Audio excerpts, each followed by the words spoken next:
Thank you, Marlene.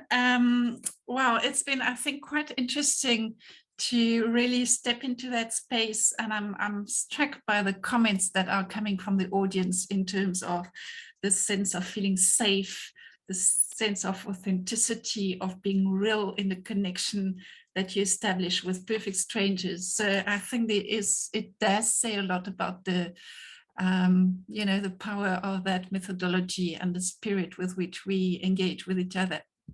So thank you so much, Marlene.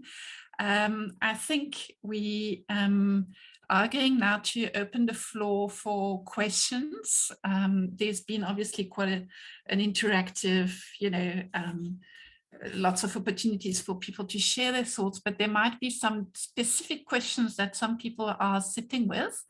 So you can either type your questions in the chat or just put up your hand and then unmute and ask your question to Marlene directly. So we have about just 15 to 20 minutes, and then we will just keep 5 to 10 minutes in the end just for the wrapping up and a final reflection question as well. So I see we have a hand up now from Tebogo. Before I hand over to you, Tebogo, I'm just going to read the first question that's come from Gary. Gary's asking, how do we jump from operational stuff to having a space to be vulnerable? Marlene. Do you prefer to take one question at a time, or shall we just gather a few questions and then you respond? Is it better? Yeah, Tebogo can also ask his question. Okay. So let's hear Tebogo first. So I like always kind of just making something practical, and from all of these sessions and taking it back to my space and kind of hopefully producing some form of fruit. So the question that I have in my mind is like, how does one make this setup or create the setup, in the environment, but in an organic way, like in a way that feels organic? Because I feel like you can't force vulnerability, you can't force, community, but I'm also very aware of being able to create those spaces, So I just want to know, like, what would that look like, creating a space where people have the opportunity for community, but it's still in an organic manner and it doesn't feel disingenuous or forced. Yeah, thanks for that. And I think it's similar to Gary's question around how do we jump from operational stuff to having a space to be vulnerable. And I think it's, as Magali says, it's also, it's it's a journey and it's a process. So I think what we say is connection before content, and how do you create that? So how do we shift even how we have our staff meetings? Do we have space for meaningful conversation? I have a friend who works in the space of appreciative inquiry, and wherever she goes, she actually asks the question, what is the best thing that happened to you thus far today? Imagine if staff members have to answer that question and start with that positive energy. Waking up might be the best thing for some people, getting to school on time, and that is how you shift conversation. What we do is usually we have a check-in process when we start a meeting. So there's a couple of things that I would say that we do. We, first of all, you have to intentionally also embody and model the kind of conversation that you want to have. So as a leader or as someone who leads the conversation to create the space. The check-in question that we asked today was meaningful, and you'll be surprised how a colleague that's been with you for 20 years, you actually do not know, and how much you can get to know by asking them the meaning of their name, right? And then, so your questions that you frame, questions are faithful. So always when a meeting starts or when a process starts, to begin with a question, but a question that energizes. So it is an icebreaker, but how do you start that conversation? And what I typically do, especially with like I call new clients, is every time when we meet, it's just that one question. So a check-in question that frames the energy for the conversation. And then you go into the operational stuff, report and all of those. And then at the end, a check-out question. And if the check-in question, sometimes I'm like, if you were a color, what color would you be today based on how you are feeling? So someone will say, I am blue because, and blue might be a good thing for some people, and I am blue because I had a bad morning, I had a flat tire. So that brings, what it does when you frame the check-in questions, it brings people's authentic selves, because you give them a space to share what's bugging them here at the back of their mind, even if you want to talk about a report or school performance, Hana. But you first give the person the chance to show up authentically. And so check-in questions are very important, but it's also a space where you can, before you begin with the operational stuff, honor people's energy and where they are. And then the other is also when you, how you build relationships, and those relationships are built over time. So, and part of building those relationships is also the kind of conversations that you have. So being a teacher at one point in my life, knowing that principals and school management is under such pressure, there's often very little time to have conversation around how are you, what's happening in your own personal life and all of those. And sometimes people feel it's none of your business and I'm here to work. But you have to find the time and opportunity to pause and to connect with people. It's the same when you think about it, it's the same in your household. If my husband every time comes home tired, doesn't have the time to ask me how I am, or vice versa, it's not going to end. We don't make time to sit down and talk, whether with your partner or your children. Your relationship goes further and further distant from each other. So what is those elements of connection where you take the time to see each other over coffee, in the staff room, in other spaces? And please, if others have wisdom around this as well. But it's really the small moments that build up the relationship. And imagine you had great conversation with strangers. Imagine if the conversation with people that you know, and you frame those conversations and take it forward. So it is about that. Hanali, I see your name is up. Your hand is up, sorry. Hi, I'm just wondering if anyone has any creative ideas around how to connect during COVID regulations. So as a school, you have to social distance, meetings are limited, and we're very, very aware of all these kind of online meetings that one can have. But still, in chatting to my staff, I have one-on-one sessions this time of year. It's quite evident that there's a hunger for them to connect with one another across phases and so forth. I'm just wondering, being on this forum, if anyone has encountered same, and if they've managed to have some creative solutions around this. Thank you.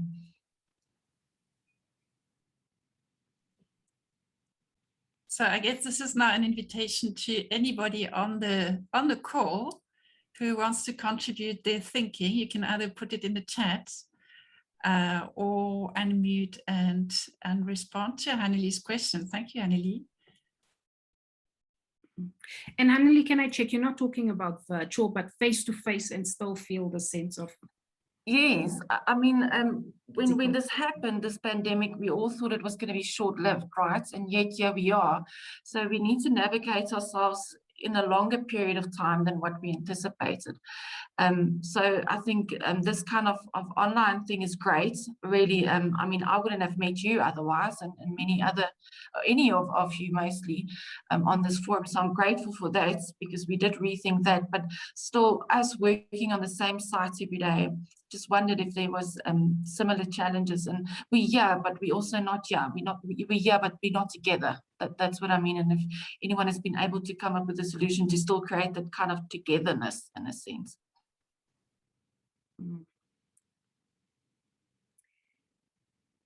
I'll share what we did with one of our clients. So a couple of things, just at a very practical and physical level. The first was we asked for a playlist, or we developed a playlist. So everyone in this room, what is your favorite song that absolutely motivates you when you're feeling lowest of low? and then people share in the chat. And so what we did was actually produce the music playlist. And so even in the open space, we would begin to play the song and just like where people can relate. So that's more at a kind of social, informal way. The other that we also did is in one of the rooms where it's like a staff meeting room. This is with a Presbyterian church that runs like an orphanage foster care program, but the staff, because they had a similar issue. They have a campus, but they also feel they don't get to interact. So with the allowable distance, we would invite them to with their masks on, still to do facial expressions. And so it's really like a social thing, but it's facial expressions. So just with kind of that part, and what do you see, what do you mean, and those. And with the group that was completely vaccinated, they also felt comfortable to take off their masks. So still facial expressions from a distance. And then also, which is part of what I do, is embodiment. So even in a large room, open space outside, how do you feel? And show that feeling with your body. And so it is a little bit silly, and it is social, and it is also a little bit expressive in terms of this is how I feel, right? Or this is how I feel. And people would do that with their bodies. And it doesn't help with the kind of operational and work stuff, but it truly shifts the energy as well amongst people, especially still in this space. But the best have been, I might be inappropriate, so excuse me, is like the cocktail parties, the virtual cocktail parties, or, you know, those kind of that we would have with colleagues, just to connect, and no work conversation, but just informal, social, because that has been the biggest need. Yeah. But it would be great if others have ideas as well. So I'm going to invite people who have ideas to put them in the chat, and maybe Hanneli, you might even want to put your email address in the chat or something, because we're coming to the end of the session, and maybe people will want to connect with you afterwards, just outside of the session. I see we have 2 hands up still, so I'm going to try and take Elton's and Marianne's questions. And then there was a question by Gladys. I just want to say to Gladys, I've seen your question, and someone is going to respond to your question in a minute. Let's hear from Elton first, and then Marianne. Thank you, Margali. Hanneli, I think for us, it's first of all understanding that that we are in a different space. So when we talk about how things used to be, that doesn't help. So we used to have music Fridays at our school, and in the staff room, random people would play music, and that was something that we used to do. But now, keeping in mind that COVID regulations, it's something that we can still do. It's just less people in different spaces, and open it up and ask people, look, we want to connect more, we want to have that togetherness. And you might find that people are so creative in coming up with different ideas on what to do.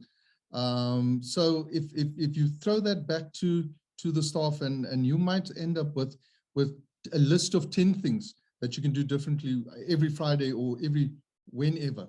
So that's maybe something you can try. Thank you. Marianne? So yes, for me, it is also, I just want to check from Hanneli, you're also obviously asking this about your personnel at school, am I right? Okay, so like I want to agree with Elton, you are allowed to gather as long as it's not more than 50 people or 50% of the capacity of the building. So if your staff is bigger than 50, for instance, and you've got a school hall where you can have more spaces, you can then still have a gathering or a meeting. You just have to follow the protocols and the rules. And what I would do is, if I were in that situation is to ask your staff, what would they like to do? Let them come up with ideas. What are they hungry for? And then try and start working with those and see how you can make it work for them. But if you, instead of in the personnel room, you move to the school or open spaces outside, even better if the weather allows it, where you can socialize and just follow the rules. Thanks, Marianne. Lovely. Okay, let me just quickly hand over to Sarwin for a response to Gladys's question, and then I'll share my screen and try to bring up the final reflection question, and then we'll wrap up. So I'll read Gladys's question, Magali. Thank you for that. Thanks for this beautiful opportunity. My question is, when will we have physical workshops to engage on a more interactive way? I'm not sure if you're asking about the departmental workshops, but I can say in terms of School Leadership Forum, we would love to meet face-to-face and do in-person workshops and not do workshops like we're doing right now online. So our plan is that the sooner we get an idea that the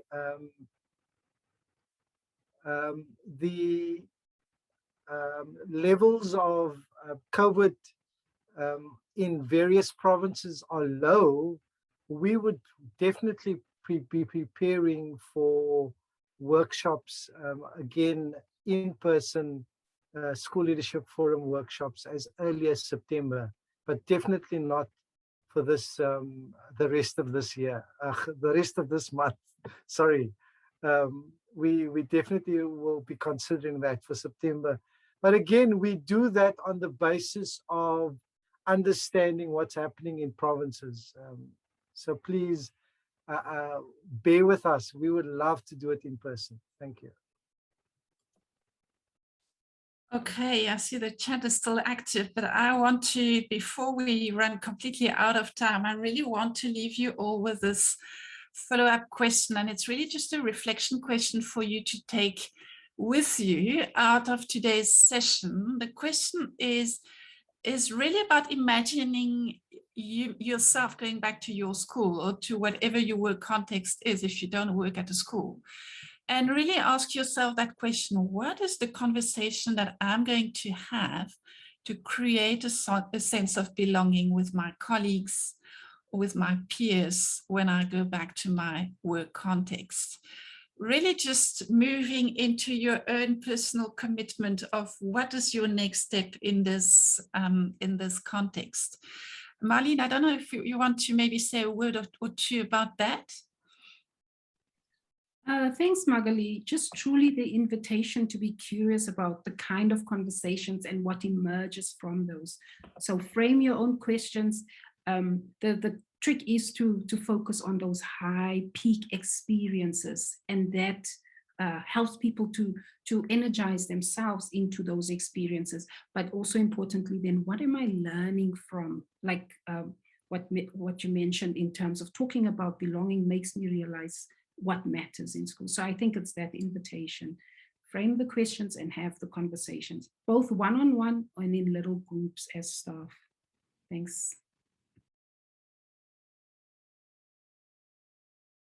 Okay, so something for you to think of. And before we close this session, I do want to encourage all of you to please check the chat, look for that link to the questionnaire. That's the feedback questionnaire that we really want maximum number of people to respond to, just for the reporting to SLF and for the, to my school, to our sponsor.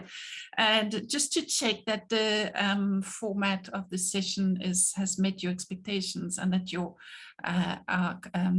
satisfied with the session and maybe whatever other comments and feedback you might have. So please take a few minutes, and if you're struggling with the link, maybe just call on one of us to help you access the questionnaire. And I'm going to now really just end this session by announcing the next one, which will happen on the 26th of August. So still this month, another School Leadership Forum. And it is one that I'm actually quite excited about as well, because it's a topic that's also very close to my heart, with two wonderful speakers who are also very close to my heart, just two wonderful ladies. The topic is the role that parents and caregivers can play to support the learning of their children, and that's specifically with a focus on foundation phase, on grade R and grade 1, around the TIME program, the Together in My Education program. So whoever is working in grade R, grade 1, or in foundation phase in primary schools, please go and do yourself a favor, go and check it out. It's really an exciting and fabulous program that WordWorks and other organizations have put together. And I really have a very soft spot for that program as well. So that's it from me. I really want to thank the audience for being a wonderful audience, very engaged, very interactive, very participative. That was really nice. Obviously very special thanks to Marlene for her wisdom and her very gentle way of sharing her heart and her knowledge with us.